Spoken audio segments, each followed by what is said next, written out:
하나님께서 모세를 부르시고 모세를 부르시겠다고 하는 출애굽기 3장에 있는 내용 가지고 계속 생각해 보길 원합니다.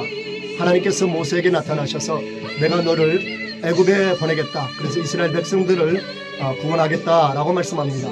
그 말을 들은 모세는 내가 누구이기에 바로에게 가며 이스라엘 자손을 애굽에서 인도하여 내겠습니까? 라고 반문을 하죠.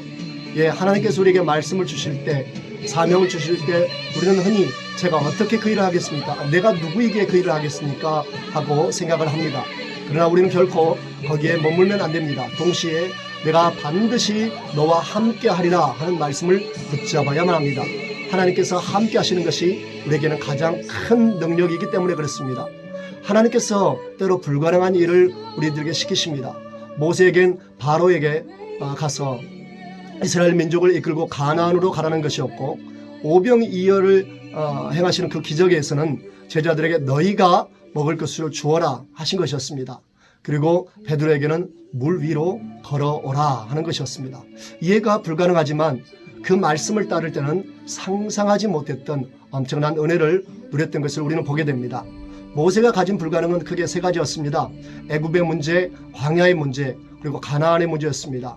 애굽의 문제는 당시 세계 최강국이었던 애굽, 그곳에 가서 히브리 노예들을 아무런 대가 없이, 조건 없이 내놓아라. 절대 불가능한 것이었죠. 그리고 광야, 남녀노소 합하면 약 200만 명이 넘는 그러한 사람들이었습니다. 그들이 광야에서 무엇을 먹고 무엇을 마시고 무엇을 입고 살 것인가, 아무런 대책이 모세에게는 없었습니다. 그리고 가나안, 가나안은 비어있는 땅이 아니었습니다. 그곳에는 강대한 아낙 자손들이 있었습니다. 심지어 이스라엘 백성들에게는 군대도 없었습니다. 이 불가능한 일을 하나님께서 시키셨습니다. 이성과 논리적인 계산으로는 답이 나오질 않습니다.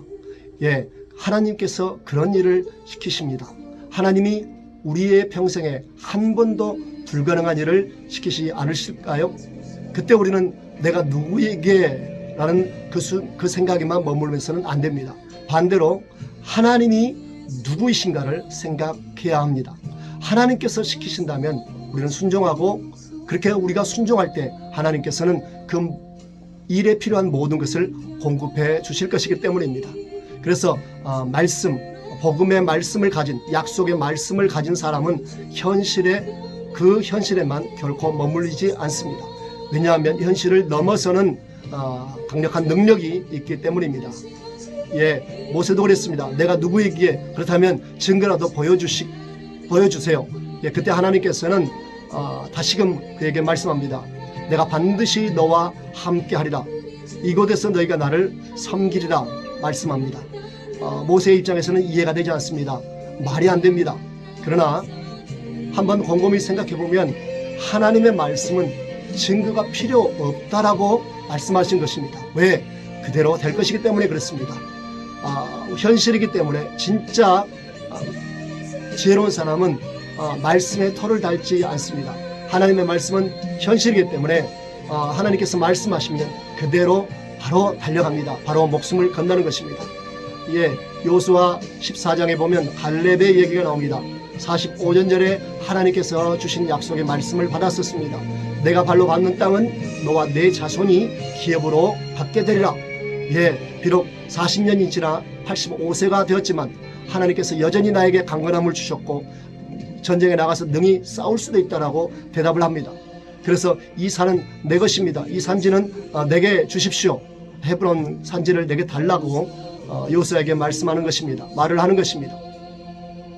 헤브론 산지, 그 땅은 아낙 사람이 있고 그 성읍은 크고 견고하여 점령하기 힘든 땅이었습니다. 그러나 하나님께서 함께 하시기 때문에 그 땅은 이미 내 것이라고 선포하는 것입니다. 때문에 말씀이 현실임을 붙잡는 사람은 실제로 그 말씀을 갈렙과 그 자손들과 같이 누리는 것입니다. 증거가 필요 없습니다. 왜요? 현실이기 때문에 그렇습니다. 사실이기 때문에 그렇습니다. 어떤 그리스도인들이 강력한 믿음의 사람들이 될까요? 말씀이 살아있음을 인정하고 그 말씀을 따라 뛰어드는 사람입니다. 내 가슴을 뜨겁게 불태우는 말씀, 나를 일으키는 그 말씀 한 구절을 붙들고, 살아있는 그 말씀을 붙들고 예, 그들은 전진했습니다. 여호수아도 갈렙도 일어나 전진했습니다. 모세도 그랬습니다. 오늘 여러분 어떻게 하시겠습니까? 하나님의 말씀을 붙들고 어떻게 하시겠습니까?